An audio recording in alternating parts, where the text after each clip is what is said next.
Hello. तो students, आपका स्वागत है आयुर्वेदिक क्लासरूम में।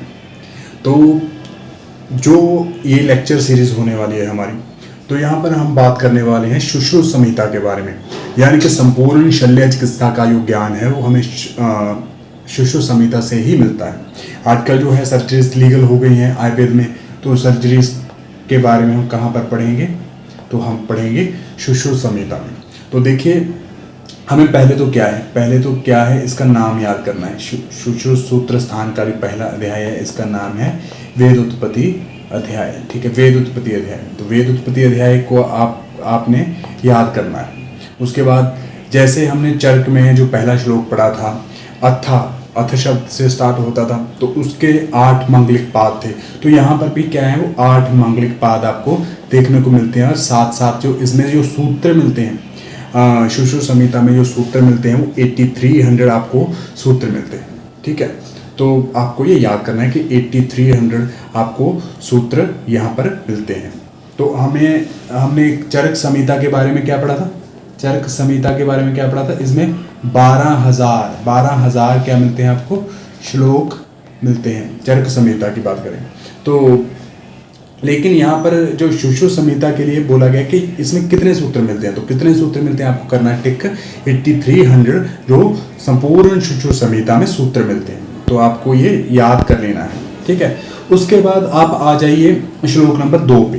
तो श्लोक नंबर 2 पे आपको यहाँ पर क्या दिखाया गया? देखिए, पहले तो आपको ये देखना है कि धन्वंतरी को अपधेनव, वैतरण, औरव, पौष्कलावत, कृत, वीर्य, गोपुरक्षित, शुश्रुत आदि ऋषि थे जो प्रश्न करने लगे थे। तो यहाँ पर जो शुश्रुत के क्लासमेट्स थे, यानी कि जिन्होंने धन्वंतरी जी से ज्ञान लिया था, उनके बारे में बोला गया कि कौन कौन थे वो। तो आपको बस एक रीडिंग लेनी है कि अपधेनव थे, वैतरण थे, औरव थे, पौष्कलावत थे, या फिर शुश्रुत थे, गोपुरक्षित थे। तो ये आपको ऐसे हाईलाइट करके थोड़ा सा अपने हिसाब से ये सारे नाम 4, 5, 6, 7 ये सातों के सातों नाम आपको याद करने हैं। ठीक है, उसके बाद आपको पूछ सकते हैं कि शुश्रुत ने रोग कितने प्रकार के माने हैं। देखिए, शुश्रुत ने जो पहले चैप्टर में तीसरे श्लोक में क्या बोला कि शरीर मानस अगंतुज रोगों से अनेक प्रकार की पीड़ा से दुखित मित्र भृत, ये आप आगे पढ़ लोगे। लेकिन हम हमारे काम की चीज क्या है कि शरीर, मन और अगंतुज 3 तरह के रोग एक बार शुश्रुत बोलते हैं, एक्सप्लेन करते हैं कि 3 तरह के रोग होते हैं, शारीरिक, मानसिक या फिर अगंतुज। शारीरिक रोग होते हैं जैसे कि वात, पित्त, कफ, कुपित हुई। शारीरिक रोग क्या होते हैं? शारीरिक रोग यहाँ पर मैं लिख देता हूँ। शारीरिक रोग क्या होते हैं? वात, पित्त, कफ प्रकोपित हुए या त्रिदोष प्रकोपित हुए, शारीरिक रोग हो गए। मानसिक रोग क्या हो गए? मानसिक रोगों का आपको पता ही है कि रज और तम के कारण मानसिक रोग हो जाएंगे। ठीक है, अगंतुज रोग क्या होगा? अगंतुज रोग ए से आघात, ए से आ से अगंतुज और आ से बाहरी आघात के कारण जो रोग उत्पन्न होते हैं उन्हें अगंतुज रोग कहा जाता है। यहाँ तक आपको क्लियर है? चलिए हम आगे चलते हैं। इसके बाद क्या है, हमें आगे को चलना है। तो उसके बाद क्या है, आप श्लोक नंबर 6 पे आ जाएं। तो श्लोक नंबर 6 में क्या दिया गया? खल्व आयुर्वेद अष्ट अंग। तो देखिए, आयुर्वेद जो है वो यहाँ पर आपको हिंदी याद करनी है। देखिए, अथर्ववेद का जो उप अंग है, अगर आपको कोई पूछे कि आयुर्वेद किस वेद का उप अंग है, तो आपको क्या करना है? देखिए, अथर्ववेद में आपकी रुचि होनी चाहिए। तो अथर्ववेद में आपको टिक करना है। अगर आपको पूछे कि आयुर्वेद किस वेद का उप अंग है, तो आपको आयुर्वेद अथर्ववेद का उप अंग है ऐसे बोलना चाहिए। और इसके भी जो आयुर्वेद है वो 8 भाग होते हैं। ठीक है, कितने भाग होते हैं? 8 भाग। तो जो हमारे आचार्य हैं उन्होंने इनको 8 भागों में कैटेगराइज किया है।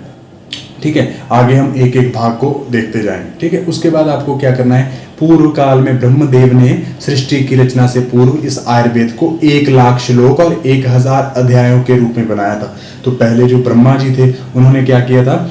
ब्रह्मा जी ने क्या किया था? 1,00,000 श्लोक, ठीक है, 1,00,000 श्लोक और 1000 अध्यायों के रूप में आयुर्वेद को लिखा था। बाद में क्या हुआ, जो हमारी आयु थी वो कम थी, इसीलिए इन्होंने क्या किया? थोड़ा कंप्रेस करके, यानी कि मनुष्यों की अल्पायु तथा अल्प बुद्धि वाले ज्ञान जान के, तो इन्होंने आयुर्वेद को 8 अंगों में विभाजित कर लिया कि भाई एक बंदे के इतना ज्ञान इकट्ठा करना बस की बात नहीं। ठीक है, तो हमें जो इम्पोर्टेंट मोस्ट इम्पोर्टेंट श्लोक उसके बाद आ जाता है, यही है कि जो 8 अंग कौन कौन से हैं। देखिए शुश्रु संहिता है, तो शुश्रु संहिता में क्या माना जाएगा, प्रथम तो शल्य ही माना जाएगा, क्योंकि शल्य ही सबसे इंपॉर्टेंट रहता है शुश्रु संहिता में, ठीक है। तो उसके बाद शलाक्य, उसके बाद काय चिकित्सा, उसके बाद भूत विद्या, कुमार भृत्यम, अगध, रसायन, वाजीकरण। तो ये आपको क्या करना है, बिल्कुल रख लेना है, बिल्कुल ऐसे शल्यम, शलाक्यम, काय चिकित्सा, भूत विद्या, कुमार भृत्यम, अगध तंत्र, रसायन तंत्र, वाजीकरण तंत्रम इति, ठीक है। ये आपको जब याद हो जाएगा तो आपको क्वेश्चन यहाँ पर कैसे आएगा, मेन बात तो ये ऐसी रहती है, बच्चों को ये नहीं पता चलता कि क्वेश्चन कैसे आता है।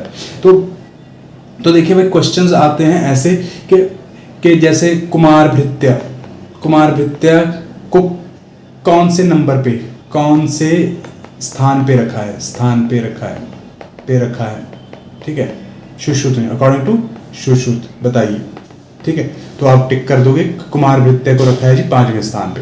अगर आपको पूछे कि अगध तंत्र को किस स्थान पे रखा, तो 6 स्थान पे, रसायन तंत्र और बाजीकरण को अंत में रखते हुए 7th और 8th स्थान पे रखा हुआ है। इसी प्रकार हम जो है अष्टांग के बारे में पढ़ेंगे, जब भी हम अष्टांग के बारे में पढ़ेंगे, देखिए उसका श्लोक जो होता है हमने पढ़ा था एक बार, काय चिकित्सा, क्या था वो, काय चिकित्सा, शल्य, दृष्टा, जरावशान वाला जो श्लोक हमने याद किया था, तो वो श्लोक हम अपने दिमाग में बिठा के रखेंगे। तो उसमें भी 8 अंगों का वर्णन जो अष्टांग विद्याकार करते हैं। उसके बाद हमें क्या करना है, देखिए यहाँ पर तत्र शल्यम नाम, तो उसके बाद इन्होंने क्या किया, सभी जो इन्होंने 8 अंगों में तो भाई विभाजित कर दिया।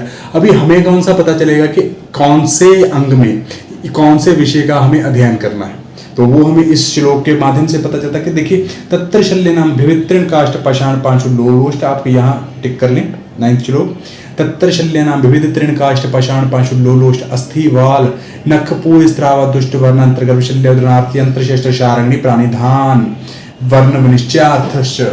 तो इसका क्या है, देखिए अब इस आयुर्वेद को 8 अंगों में डिवाइड तो कर दिया, तो अभी सुश्रुत बोलते हैं कि आयुर्वेद के जिस अंग में अनेक प्रकार के तृण, काष्ठ, पत्थर, धूलि, ठीक है, लोह, मिट्टी, हड्डी, केश, नाखून, स्त्राव, दूषित वर्ण, अंतरशल्य, गर्भशल्य आदि, या फिर यंत्र शस्त्र शारग्नि का ज्ञान के बारे में जिसमें ज्ञान मिलता है, तो उसको क्या बोलते हैं, शल्य बोलते हैं। तो ये शल्य है जो प्रथम नंबर पे सुश्रुत ने रखा है। तो उसके बाद क्या है, शल्य के बाद सुश्रुत सर्जन थे, तो क्या रखेंगे, शलाक्य को रखेंगे। सर्जन थे इसलिए पहले शल्य को रखा, दूसरे नंबर पर शलाक्य को रखा। तो शलाक्य में ये क्या बोलते हैं कि उद्रव जत्रुगत नाम, आपको पता ही है, हमने BMS में पढ़ा हुआ है कि शलाक्य तंत्र है जो, उसमें उद्रव जत्रुगत, जितने भी उद्रव जत्रुगत रोग हैं इसमें हमने कैटेगराइज किए हैं। तो उद्रव जत्रुगत रोग का नाम श्रवण, नयन, बदन, घ्राण आदि नाम संस्था नाम। देखिए श्रवण, नयन, बदन, घ्राण आदि नाम संस्था नाम, यानी कि श्रवण किसको बोलते हैं, कान को, नयन, मुख आदि के जो रोग होते हैं उनको कहां पर कैटेगराइज किया गया है, शलाक्य तंत्र में। उसके बाद व्याधि नाम उपशमनार्थम, इन श्रवण, नयन, बदन, घ्राण आदि नाम व्याधि नाम उपशमनार्थ, ये जो शलाक्य तंत्र बनाया गया है। तो और जो मोस्ट इंपॉर्टेंट इसमें है कि शलाक्य यंत्र प्राणिधानार्थ, शलाक्य तंत्र को शलाक्य तंत्र इसीलिए बोला जाता है क्योंकि इसमें जो शलाक्य का मोस्टली जो शलाक्य का उपयोग होता है। देखिए शलाक्य यंत्रों के स्वरूप में प्रयोग करने की विधि का इसमें वर्णन किया गया है। तो देखिए अगर हम कान के रोग होंगे तो भी शलाक्य से किए जाएंगे, आपको पता ही है, ठीक है। अगर नाक के रोग होंगे तो भी वो शलाक्य जो यंत्र होंगे वो शलाक्य के रूप में होंगे। तो इसीलिए जो भी डेंटिस्ट के पास भी आप देखोगे तो शलाक्याएं होंगी, क्योंकि ये स्रोतस होते हैं और स्रोतस में अंदर जाने के लिए हमें थोड़ी लंबी शलाक्याएं रखनी पड़ती हैं। तो उसके बाद हम इंटरनल मेडिसिन वाली जो ब्रांच है हमारी, काय चिकित्सा के बारे में पढ़ेंगे। तो देखिए काय चिकित्सा नाम सर्वांग संस्कृता नाम व्याधि नाम ज्वर, रक्त, पित्त, शोष, उन्माद, अपस्मार, कुष्ठ में सारादि नाम उपशमनार्थम। तो जो काय चिकित्सा के बारे में जो वर्णन मिलता है वो आपको मिलता है ज्वर, रक्त, पित्त, शोष, उन्माद, अपस्मार, कुष्ठ में अत्सार आदि नाम उपशमनार्थम। यानी कि जो काय चिकित्सा वाले होंगे, जो आयुर्वेदिक इंटरनल मेडिसिन के साथ डील करेंगे, उनके पास ऐसे रोगों वाले पेशेंट्स आएंगे। भाई अगर सपोज करिए आप अपने रिसेप्शनिस्ट को ही रखा है, तो उसको पता होता है एक बड़े मल्टी स्पेशलिटी हॉस्पिटल में कि यार ज्वर, रक्त पे, शोषण, मादक, स्मार, कुष्ठ में सारा दिन हम उपशमनार्थ, तो हमें काय चिकित्सा वालों के पास पेशेंट को भेजना है। ठीक है, उसके बाद आप आ जाइए भूत विद्या। तो भूत विद्या की अगर बात करें तो हम भूत विद्या में क्या है, इसकी आप हिंदी याद कर लो, क्योंकि इसमें कुछ नहीं पूछते, ये कभी पूछा नहीं गया। तो पर इसको आप क्या करोगे, इसकी जो चिकित्सा है वो याद कर लोगे, शांति पाठ, बलि, हवन आदि चीजों को याद कर लो। उसके बाद क्या है, कुमार भृत्य। कुमार भृत्य को देखिए, कुमार भृत्य की डेफिनेशन देखिए पहले। कुमार भृत्य नाम कुमार भरण धात्री शीर दोष संशोधनार्थ। देखिए, कुमार भृत्य एक ऐसी ब्रांच है जिसमें कुमार के भरण पोषण यानी कि उसकी डाइट का भी ध्यान रखा जाता है। इतना एडवांस था भाई आयुर्वेद इतना एडवांस था कि कुमार के भरण और धात्री शीर दोष संशोधनार्थ, पहले क्या किया, कुमार के भरण पोषण का ध्यान रखा, फिर धात्री के शीर दोष का संशोधन किया। उसके बाद दुष्ट स्तन्य ग्रह समुत्थानाम व्याधि नाम उपशमनार्थ, योग के दुष्ट स्तन्य। देखिए, बच्चे को व्याधि कैसे होगी, बच्चे का विहार तो कुछ होता ही नहीं, उसको सारा दिन आराम करना होता है, तो उसको व्याधियां होंगी दुष्ट स्तन्य से, या फिर ग्रह पीड़ित यानी कि भूत प्रेतों से व्याधियां होंगी, नजर लग जाएगी किसी की, तो दुष्ट ग्रह समुत्थानाश्च व्याधि नाम उपशमनार्थ जो अंग है आयुर्वेद का उसे क्या बोलेंगे, कुमार भृत्य। तो बेस्ट है, इसको आपको याद करना है। उसके बाद हम बात करें अग्रतंत्र नाम। अग्रतंत्र नाम सर्प कीट, आपको पता ही चल जाएगा। देखिए बिल्कुल आराम से, सर्प कीट, लूता, मूषिका आदि दष्ट विश्व व्यंजन आर्थ, मतलब जो सर्प कीट, लूता, मूषिक आदि ने जो आपके अंदर जहर को इंजेक्ट किया, उसको निकालने वाला जो तंत्र है उसको क्या बोलेंगे, अग्रतंत्र। तो ये आपका हो जाएगा, ठीक है। और अष्टांग हृदय ने क्या बोला, इसको दंष्ट्रा चिकित्सा के नाम से वर्णन किया है अग्रतंत्र को, आपको ये याद करना है, ठीक है। और रसायन के बारे में अगर हम क्वेश्चन सॉल्व करते हैं तो ऐसे आपने क्या करना है, ये वाला वय स्थापनम आयु मेधा बलकरम, वय स्थापनम, तो उसके बाद आयु मेधा बलकरम अलग से 2 और 3 रोग अपहरण समर्थ। तो आपको पूछेंगे कि रसायन चिकित्सा के लाभ क्या क्या हैं, तो आपको क्या करना है, ऐसे यहाँ पर आपको साथ साथ लिखना है कि एक तो ये वय स्थापन करता है यानी कि बंदे को बूढ़ा होने से रोकता है, दूसरा क्या है उसकी आयु मेधा बलकरम, आयु और मेधा और बल को बढ़ाता है, तीनों चीजों को, आयु मेधा और बल को, और चौथा है जो वो रोग को हरण करने में सहायता करता है। नॉट मतलब रसायन एक ऐसी चिकित्सा नहीं है जो सिर्फ प्रिवेंटिव हो, साथ में रोगों को उपशमन भी करती है यानी कि रोगों के हरण का कार्य भी करती है, तो ये आपको याद रखना है। हाँ जी, तो आगे आ जाइए। उसके बाद क्या है, बाजीकरण। बाजीकरण आपको पता ही है, चरक ने बड़ी अच्छी डेफिनेशन दी है। देखिए चरक ने क्या बताया कि जिस बाजीकरण हो वो सभी क्रियाएं बाजीकरण होती हैं जिनसे मनुष्य स्त्रियों में प्रवृत्त होने की जो रुचि होती है उसकी ज्यादा हो जाती है। तो बाजीकरण से क्या, हम शुक्र के दोषों के बारे में डील करते हैं। तो 4 प्रकार के शुक्र दोष हो सकते हैं यहाँ पर, अल्प, दुष्ट, क्षीण और शुष्क। अल्प, दुष्ट, क्षीण और शुष्क, यहाँ पर हम देख लेंगे, हाईलाइट कर देता हूँ, अल्प, दुष्ट, क्षीण और शुष्क वीर्य वाले। और इनकी जो चिकित्सा है, चिकित्सा क्या है, वो सीधा सीधा बोला गया। देखिए, अपनायन प्रसाद उपचयन, अपनायन प्रसाद उपचयन। अपनायन होता है पुष्टि करना, तो प्रसाद होता है शोधन करना, उपचय होता है वृद्धि करना, और जनन होता है उत्पत्ति करना, यानी कि जिसका शुक्र बिल्कुल शुष्क हो गया, सूख ही गया शुक्र, तो उसकी आप उत्पत्ति करोगे। जिसमें आप क्षीण हो गया तो वहां पर वृद्धि करोगे। यहाँ पर आपको अल्प है, वहां पर क्या करोगे, अपनायन, अपनायन मतलब पुष्टि करोगे, और यहाँ पर दुष्ट हो गया वहां पर वीर्य की शुद्धि करोगे आप, ठीक है। ये तो आपको भाई बैठ ही गया होगा दिमाग में, ठीक है। तो उसके बाद रोगों से व्याप्त हुए मनुष्य की रोगों से मुक्ति तथा स्वास्थ्य की रक्षा करने के लिए आयुर्वेद का मुख्य प्रयोजन है। यानी कि चरक क्या बोलते हैं, स्वास्थ्य, चरक क्या बोलते हैं, यहाँ पर लिख लीजिए आप, स्वास्थ्य रक्षणम आतुरस्य विकार प्रशमनम च। तो जो शुश्रुत बोलते हैं व्याधि नाम उपसृष्टा नाम व्याधि परिमोक्ष स्वस्थस्य रक्षणार्थश्च, व्याधि से जो पीड़ित हैं उनकी व्याधियों से रक्षा करने के लिए आयुर्वेद का फर्स्ट प्रयोजन है, और दूसरा जो स्वस्थ हैं उनके स्वास्थ्य की रक्षा करने के लिए। तो वही है, वही चरक बोलते हैं, वही शुश्रुत बोलते हैं, लेकिन बस दोनों का जो श्लोक है वो थोड़ा सा अलग है। तो देखिए, तो जो आचार्य थे वो रजो और तम से मुक्त थे, तो इसीलिए वो अच्छी अच्छी बातें बोलते थे और कभी किसी का बुरा नहीं चाहते थे, तो बोलते थे कि स्वस्थ स्वस्थ रक्षा मात्र से विकार प्रश्न। तो ये आपको याद करना है, ठीक है। उसके बाद हमें क्या करना था, देखिए आयु के हित का विचार जिसमें हो। देखिए आयुर्वेद का यहाँ पर क्या बोला है, डेफिनेशन बताइए। आयुर्अस्मेन विद्यते अनेन वा आयुर्विदन्ति आयुर्वेद, यानी कि आयु का विचार जिसमें होता था, दीर्घ आयु की प्राप्ति जिसके उपदेशों से होती हो उसे क्या बोलते हैं, आयुर्वेद। आयु का विचार जिसमें हो तथा दीर्घ आयु की प्राप्ति जिससे होती है उसे क्या बोलते हैं, आयुर्वेद। ये आपको हो गया। उसके बाद जो मोस्ट इंपॉर्टेंट है, मोस्ट इंपॉर्टेंट, मुझे तो ये काफी अच्छा श्लोक लगता था, प्रत्यक्ष आगम अनुमान उपमान। तो ये जो क्या है, 4 प्रकार के प्रमाण सुश्रुत मानते हैं, 4 प्रकार के प्रमाण मानते हैं। प्रमाण क्या, जिससे रोगों का ज्ञान किया जाता है। प्रमाण किसको बोलते हैं यहाँ आयुर्वेद में, जिससे रोगों का ज्ञान किया जाता है। तो 4 प्रकार के प्रमाण मानते हैं, प्रत्यक्ष आगम अनुमान और उपमान। प्रत्यक्ष आगम अनुमान और उपमान, तो ये आप याद करना था, ठीक है। उसके बाद आपको क्या करना है, देखिए 26वां आशु क्रिया करना। मतलब यहां पर बोला गया कि शल्य तंत्र क्यों प्रधान है, शल्य तंत्र की प्रधानता क्यों है, बाकी सभी में बाकी देखिए सुश्रुत ने भी पहले स्थान पे तो शल्य तंत्र को रख दिया, लेकिन अभी वो शिष्य पूछते हैं कि सर आपने शल्य तंत्र को पहला स्थान तो दे दिया, लेकिन क्यों दे दिया, ये भी तो हमें क्लियर होना चाहिए, क्योंकि हर चीज लॉजिकल रहती है आयुर्वेद में।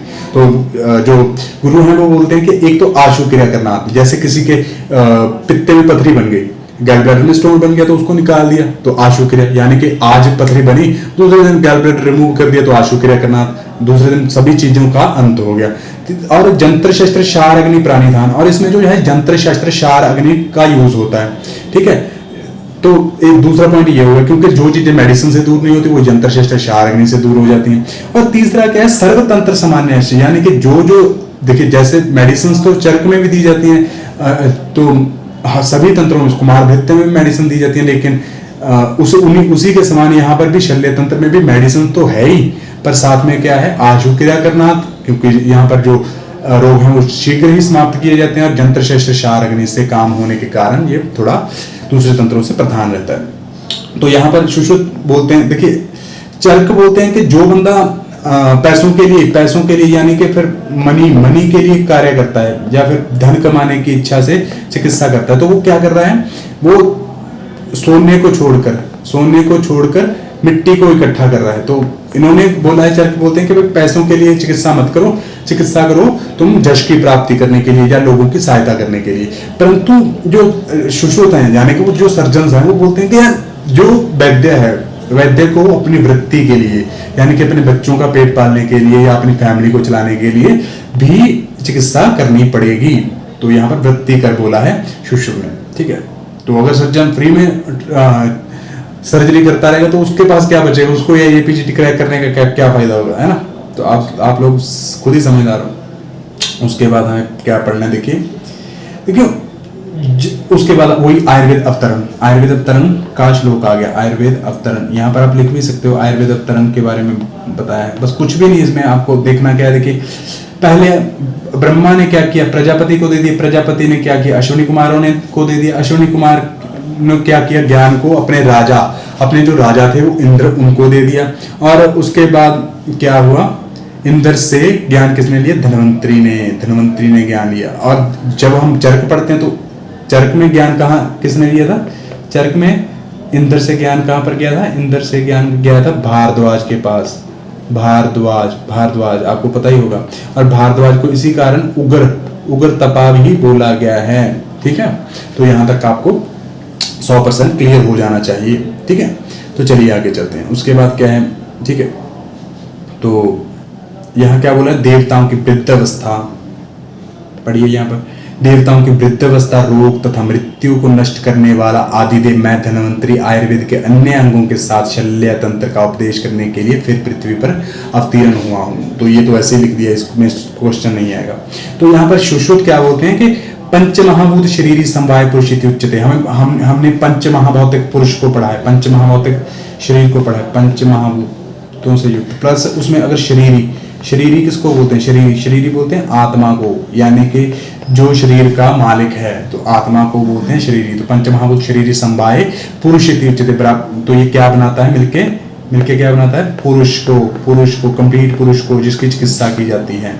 उसके बाद शिशु बोलते हैं कि जो लोक है, जो संसार है, वो कितने प्रकार का होता है? 2 तरह का होता है भाई, एक जामुखम और एक स्थावर। कौन सा? देखिए, जब ऋषि मुनि थे तो या तो पेड़ होते थे या फिर जानवर होते थे, एनिमिलिया थे और प्लांट किंगडम, 2 तरह की चीजें थी अर्थ पे। ठीक है, हमारी जो अर्थ थी वो 2 चीजों से बनी हुई थी, एक तो स्थावर द्रव्य से, दूसरे जंगम द्रव्य से। उनमें भी कुछ द्रव्य शीतल पोटेंसी के थे, कुछ द्रव्य हॉट पोटेंसी के थे। तो वो बोलते हैं कि कुछ द्रव्य तो आग्नेय थे और कुछ द्रव्य थे सौम्य। तो ये आप देख लो। ठीक है, उसके बाद क्या है? पंचात्मक। और जो सारे जो द्रव्य हैं ये पंचात्मक हैं, यानी कि पंचभूतात्मक, यानी कि पंचमहाभूतों से बने हुए हैं। पंचमहाभूतों से कैसे बने हुए हैं? आकाश, वायु, अग्नि, जल, पृथ्वी से। ठीक है, उसके बाद भूतग्राम बोलते हैं, सुश्रुत क्या बोलते हैं? जो भूतग्राम होते हैं वो 4 तरह के होते हैं, 4 तरह के। संवेदज, जरायुज, अंडज और द्विज। क्या बोलते हैं? संस्वेदज, जरायुज, अंडज और द्विज। ठीक है, ये आपको याद करना है। ठीक है, ओके, तो चलिए आगे चलते हैं। ठीक है, उसके बाद है तद दुख संयोगा व्याधि उच्यते। तो व्याधि की डेफिनेशन यहां पर दी गई है, जिनके संयोग से पुरुष को दुख होता है उसे व्याधि बोलते हैं। तद दुख संयोगा व्याधि उच्यते, जिसके संयोग से पुरुष को दुख होता है उसको व्याधि बोलते हैं। तद दुख संयोगा व्याधि उच्यते, दुख के साथ संयोग कराने वाले को व्याधि बोलते हैं। उसके बाद क्या? शिशु 4 प्रकार की व्याधियां मानते हैं। यहाँ पर देखिए, यही आपको आंसर लिखना है, जो मेन आंसर है यहां से आएगा वो। अगंतुज हमने पढ़ा था, अगंतुज जो होती है आघात आदि के कारण होती है। शरीर जो होती है वात पित्त के कारण होती है। मानसिक जो होती है जैसे काम, क्रोध, इच्छा, लोभ, मोह, ये सारी मानसिक व्याधियां होती हैं। और ये स्वाभाविक जो रोग होते हैं, जैसे कि हम आगे पढ़ेंगे, निद्रा, क्षुधा, पिपासा, ये सारी जो होती हैं स्वाभाविक व्याधियां होती हैं।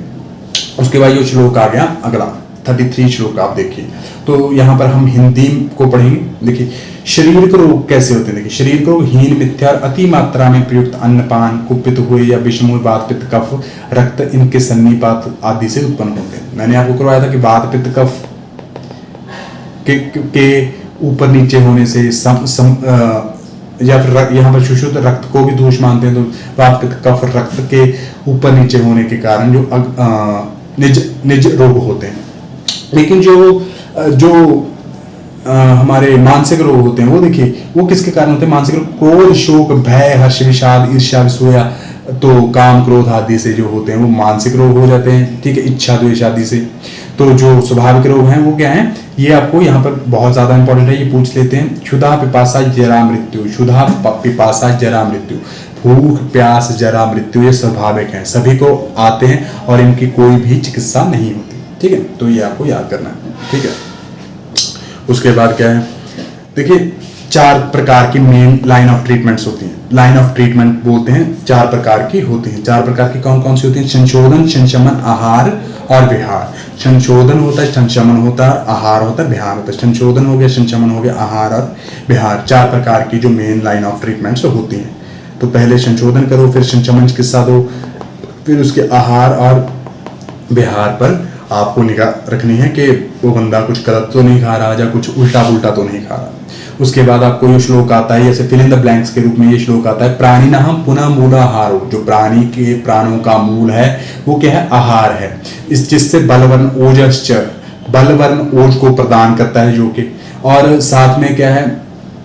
ये 6 रसों से युक्त होता है। जो आहार होता है वो 6 रसों से युक्त होता है। और रस जो होते हैं पुनः द्रव्यों के आश्रित रहते हैं। किसके आश्रित रहते हैं? द्रव्यों के आश्रित रहते हैं। और द्रव्य क्या होते हैं? पुनः द्रव्यों को ही औषधि बोला गया है। तो आगे चलिए, ये आपका हो गया। उसके बाद हमने चरक में पढ़ा था वनस्पति वानस्पत्य विरुद्ध औषध पढ़ा था। वनस्पति वानस्पत्य विरुद्ध औषध पढ़ा था। लेकिन यहाँ पर सुश्रुत बोलते हैं। चरक का आप यहाँ पर लिख लो, चरक का क्या है? चरक बोलते हैं वनस्पति, वनस्पति, वानस्पत्य और विरुद्ध और औषध। तो ये दो तो विरुद्ध और औषध तो सेम ही हो गए। वनस्पति और वृक्ष। वनस्पति तो ऐसे बोला, वानस्पत्य की जगह क्या बोला है शिशु ने? वृक्ष। ठीक है, तो उसके बाद आपको देखिए क्या पढ़ना है। जिनमें पुष्प ना हो किंतु फल आते हो उनको वनस्पति बोला जाता है। देखिए, अपुष्पा फलवंतो, जिसके पुष्प नहीं आते फल आते हैं, वनस्पत्य। पुष्प फलवंतो वृक्षा, पुष्प और फल दोनों आते हैं तो वो क्या होते हैं, वृक्ष। और प्रतानवते, प्रतान जो क्रीपर्स होते हैं ऐसे प्रतानवते फैलते हैं तो उनको क्या बोलते हैं, देखिए यहाँ पर ऐसे मैं दिखा देता हूँ, प्रतानवते वृद्ध बोलते हैं उनको। और जो फलपाक अंता चरक बोलते हैं, फलपाक अंता, फलपाक अंता चरक बोलते हैं, फलपाक अंता। और फलपाक निष्ठा बोलते हैं शुशु, तो उनको क्या बोला गया है, यहाँ पर औषध बोला गया है। तो आगे आ जाइए, ठीक है। तो जैसे इसकी एग्जाम्पल आपको याद करनी है, यहाँ पर नीचे देखिए कई बार एग्जाम्पल पूछते थे, बट, औदुंबर, पिप्पल इसके उदाहरण है। किसके उदाहरण है, वृक्षों के, ठीक है। और उसके बाद क्या है, विरुद्ध का उदाहरण है खीरा या लौकी, ठीक है। और जैसे गेहूं, छाली, गोधूम, जब, ये किसके उदाहरण है, ये औषध के उदाहरण है। तो ये आपको याद करना है, ठीक है। थोड़ा सा मतलब अभी आपके पास 1 साल का समय है तो बिल्कुल आराम से याद कर सकते हो। उसके बाद क्या है, जांघम के भी 4 पार्ट होते हैं, जो जंगम द्रव्य होते हैं उनके भी 4 पार्ट होते हैं। कौन कौन से, जरायुज, अंडज, स्वेदज और द्विज। क्या होते हैं, जरायुज, अंडज, स्वेदज और द्विज। जरायुज, अंडज, स्वेदज और द्विज, ये आपको याद करना है, ठीक है। उसके बाद ये श्लोक आपको सिर्फ रीड करना है, सिर्फ क्या करना है, रीड करना, रटना नहीं। मैंने अपने जीवन काल में ये श्लोक कभी नहीं देखा कि आया हो, कितने 1 लाख क्वेश्चन सॉल्व किए हैं उसमें ऐसे मैंने नहीं देखा, पर फिर भी आप एक बार देख लो नॉलेज के लिए। देखिए पशु, मनुष्य, व्याध, पता ही आपको जरायु होते हैं जो प्लेसेंटा से उत्पन्न होते हैं। उसके बाद पक्षी, सर्प, सरीसर्प आदि अंडज होते हैं। यूका, लिक्षा, कृमि, कीट, चींटी, मकोड़े आदि जो स्वेदज होते हैं। और इंद्र, गोप, मेढक आदि जो होते हैं वो औद्भिज होते हैं। औद्भिज किनको बोला जाता है, औद्भिज जो बोला जाता है जो जमीन को फाड़ के निकलते हैं। तो देखिए कौन कौन से, मेढक, इंद्र, गोप आदि जो जमीन को फाड़ के निकलते हैं तो इनको बोलते हैं औद्भिज बोलते हैं, जमीन को फाड़ के निकलने वाले होते हैं। उसके बाद यहाँ पर आपको बस कुछ भी नहीं, एक रीडिंग लेनी है 40 श्लोक नंबर की। तो क्या बोला है कि जो इनमें स्थावर औषधियों की शाल, पत्ते, पुष्प, फल, जड़, कंद, निर्यास, स्वरस आदि काम में आते हैं। जांगम द्रव्यों के चर्म, नख, रोम और रक्त आदि का प्रयोग किया जाता है, ठीक है। तो यहाँ पर आपको बिल्कुल ये कर लेनी है। उसके बाद आपको क्या करना है, देखिए स्वर्ण, रजत, मणि, मुक्ताश्मन, शिला, मुक्त, कपाल आदि। तो ये पार्थिव द्रव्यों की एग्जाम्पल्स आपको याद करनी है। बस 7 द्रव्य यूज होते हैं, 7 के साथ आपको एक बार रीड कर लेनी है। इसमें भी आपको जो मेन कौन कौन से करोगे, आप मैनशिल करोगे, मुक्ता करोगे, मणि करोगे, कपाल करोगे, तो ये आपको थोड़ा सा याद करना है, ठीक है। उसके बाद आपको ये सारा ऊपर वाला श्लोक छोड़ देना है। उसके बाद आपको आ जाना है भाई सीधा 46 नंबर श्लोक पे। 46 में आपको जो मार्क करना है वो यही है, मनसा नाम तो शब्द आदि अरिष्टो वर्ग सुख भाव। तो यहाँ पर क्या बोलते हैं, जो रोग अगंतुज होते हैं उनके 2 अधिष्ठान होते हैं। देखिए जो रोग अगंतुज होते हैं वो 2 अधिष्ठान होते हैं उनके, या तो शारीरिक होगा या फिर होगा मानसिक। तो जो शारीरिक रोग होगा तो उनकी चिकित्सा तो वही है, शारीरिक रोगों के समान हो जाएगी। चरक बोलते हैं, चरक क्या बोलते हैं, देखिए चरक बोलते हैं कि शारीरिक रोगों की चिकित्सा है, शारीरिक रोगों की चिकित्सा बोलते हैं दैव युक्ति व्यपाश्रय। और जो मानसिक रोगों की चिकित्सा है यहाँ पर आप लिख लीजिए, मानसिक रोगों की क्या बोलते हैं, ज्ञान, विज्ञान, धैर्य, स्मृति और समाधि। धैर्य, स्मृति और समाधि, ठीक है, धृति नहीं, स्मृति और समाधि। तो ये आपको लिख लेना है। और जो सुश्रुत बोलते हैं वो क्या बोलते हैं कि जब कोई बंदा आपके पास मानसिक रोग के साथ आए तो उसको आप बड़े प्यार से क्या करोगे, उसको शब्द आदि सुखपूर्वक यानी मीठे शब्दों से उसकी चिकित्सा करोगे, सुखपूर्वक शब्द बोलोगे उसे, जो जिनको सुन के उसका मन है जो शीतल हो जाए। ऐसे नहीं कोई बंदा आपको दुख सुनाने आया तो उसको आपने और जली कटी बातें सुना दी तो फिर वो ठीक थोड़ी होगा। तो जो काउंसलर्स होते हैं वो क्या करते हैं, काउंसलिंग कैसे करते हैं, सुखदायक शब्द आदि वर्ग से उसकी चिकित्सा करते हैं, उसको उसके मन के अनुरूप कहानियां सुनाते हैं तो वो बंदा ठीक हो जाता है। तो आप ये अपने दोस्तों के साथ भी ट्राई कर सकते हो, अगर कोई दुखी बंदा आए तो उसको ठीक करने का ट्राई करें, ठीक है। उसके बाद आपको ये वाला श्लोक याद करना है, ठीक है। यहाँ पर हम समग्र चिकित्सा शास्त्र के बीच का संक्षेप में कह दिया तथा 120 अध्याय में इसकी व्याख्या की जाएगी, तो ये आपको देखना था। और जो एक मेन आपका रह गया वो क्या था, यहाँ पर देखिए पुरुष चतुष्टय के बारे में यहाँ पर एक बोला था। तो एक आपने ये वाला श्लोक क्या करना है, सिर्फ रीड करना है। देखिए सिर्फ क्या करना है, रीड करना है, रीड करना है ये श्लोक, इसको आपको याद रटना नहीं। तो देखिए, पुरुष व्याधि औषध क्रियाकार, इन चारों की संक्षेप में यहाँ पर वर्णन की है। पुरुषादि चतुष्टय बोलते हैं इसको। तो ये चारों की यहाँ पर व्याख्या की गई है, तो ये आपको करना है। उसके बाद आपको क्या करना है, साथ ही साथ उसके बाद हमारा सेकंड चैप्टर शुरू हो जाएगा।